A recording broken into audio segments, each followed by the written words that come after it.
لە قەزایەکی زۆر جوانتریم کوردستانین ئەویش قەزای ڕواندزە. ماشەڵڵا ئەم ڕێڤانیە زۆر گەرمە. دەست خۆش ئەڕۆیت بەبێ هیچ شتێک یەکسەر شاخێ بەرامبەرتە. بەنی زوان سا حەوت شاخێ حەوت 20 دقیقە. ئێرە بێخاڵە ئێرە سەیرانگایەکی ترە بە ناوی گەلی ئاکۆیان. دەستی پێکرد.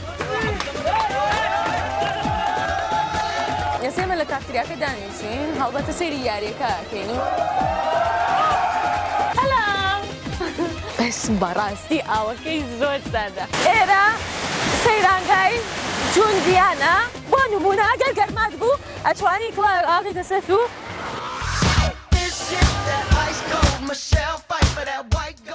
ئەمڕۆ بەداخەوە یەک لافاو و بارانە. ئێرە هەمووی دۆڵەیە 4 سیارەشی تێ بکەیت ئەنجا بگوازرێتەوە لەو بەر بۆ ئەم پرۆگرامی لە کوردستان لە هەموو شوێنێکی کوردستان لە NRT2.